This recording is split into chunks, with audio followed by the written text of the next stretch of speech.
So, okay. Well, can I ask you a question? If you don't please. mind? What's political correctness?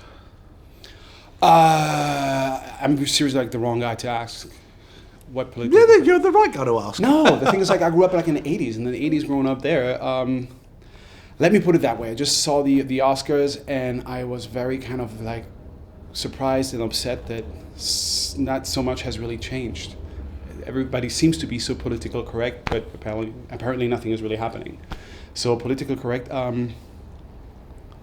people don't even understand politics, so how can you be correct about something that you don't even understand anymore? Keep going. I feel as though you're onto something here. Oh, is that the way that you actually feel in like the frequency of people? Yeah. Okay, got it. I think so. I mean, listen, it's hard to be specifically articulate, right? Initially, right? But I feel as though you're warming up. I feel as though you're lubing up. So keep going, keep riffing.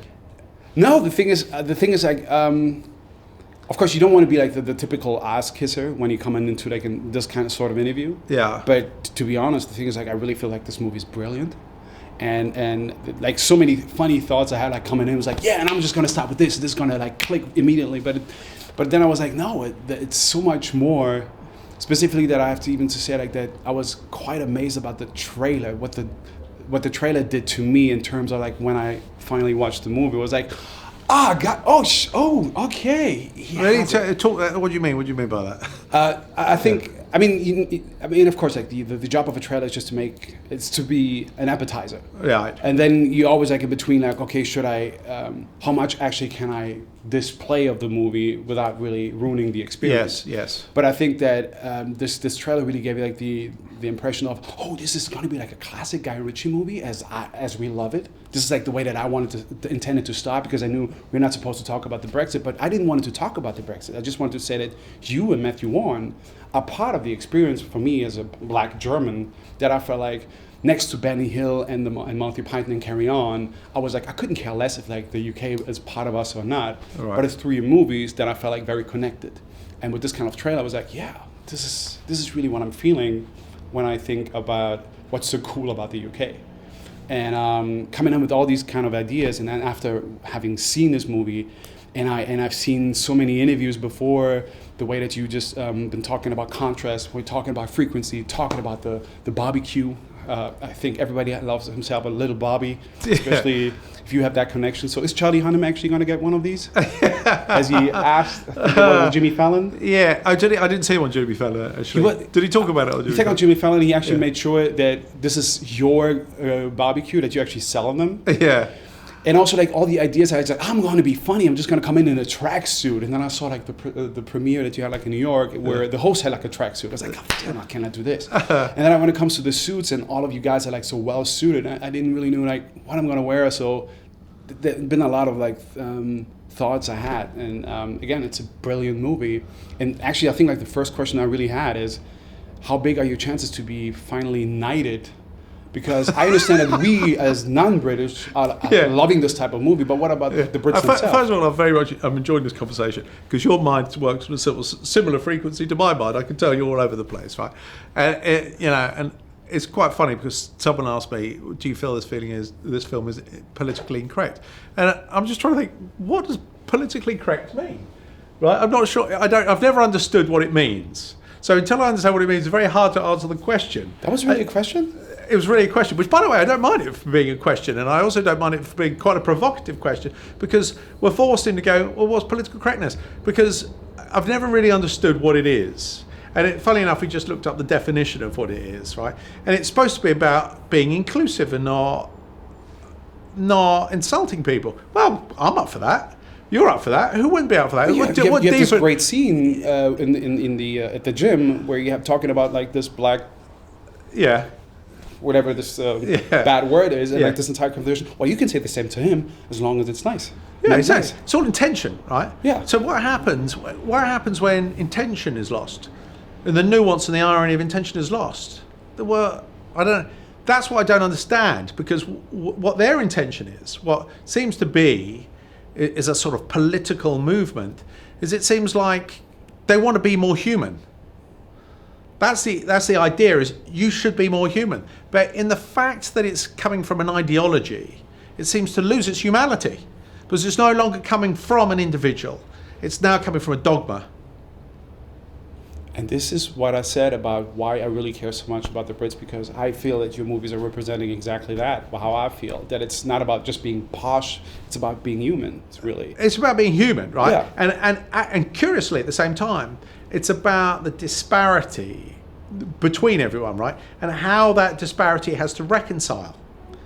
Because that's what's interesting, right? But as long as you're coming from the right place, all reconciliation is possible. And kind of, you want the awkward dance.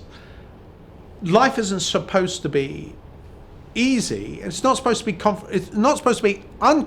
should be confrontational, but it just depends on how elegant you are with dealing with confrontation, right?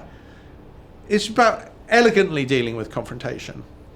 It's what should start off as antagonistic should end in some form of elegant reconciliation, right? Awkwardly. So it's the whole thing's a paradox, right? None of it should make any sense. Yeah, it should make complete sense. But it's very hard. And is that only gleaned through experience? Right? Is that just an experience thing? Is that something that people only understand when they've had to do an awkward dance and had to reconcile? You know, if we're forced into reconciliation, you're forced into asking curious questions, right? And at the end, you have to get a result. And result-orientated goals are very different from non-result-orientated goals. Because if you have to reconcile, then you just have to find a way. And when you find a way, go, oh, okay, then you realize you can find a way through anything. You can find a way through anything. But your intention has to be positive, right?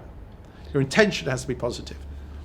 This didn't really turn out the way that I intended to, but I pretty much for myself got all the answers I wanted. And actually, I think you just pretty much underlined what I had in mind in the first place about what your body of work is.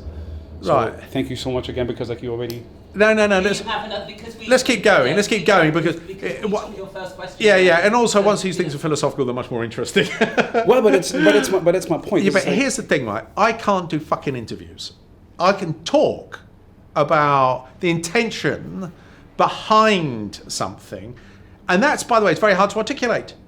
But I enjoy trying to articulate it. Fucking interviews are boring. They are. Everyone knows they're boring. They're dead. What you're dealing with is you're dealing with the trophy. You're not dealing with the effort that went into the trophy. And always talking about the effort that went into the trophy is always much more interesting than a fucking trophy. I'm just getting goosebumps right now because you're just talking out of my heart right now. But it's not just you, right? It's me, and it's a sort of load of other people. Because what we're not interested in is we're not interested in dead stuff. You're interested in live stuff. But life is often judged on the dead stuff. And it was never about the fucking dead stuff. It was about the live stuff. So why talk about the dead stuff? It's boring. Okay, I understand. Some people understand dead stuff. So let's just talk about the dead stuff. And by the way, I can talk about dead stuff for a while. Because there's a place for everything. Fucking runs its course, though. And in the end, what you want is to correspond with someone where you can talk about live stuff. You go, wow, this is all interesting. How are we going to because reconciliation is interesting. If you ask me, if there's one word that captures the meaning of life, it's reconciliation. Yeah, but it's nothing that I'm going to ask you tonight. This evening, I think it's just going to be... I think people just want to hear different things from you. They just also want to have that trophy. And they think, first of all, you're a secret guest. People don't even know that you come in. Oh, that's nice. That's fine. I didn't realise we're a surprise. That's going to be the kind of the plan. So, and of course, to them, it's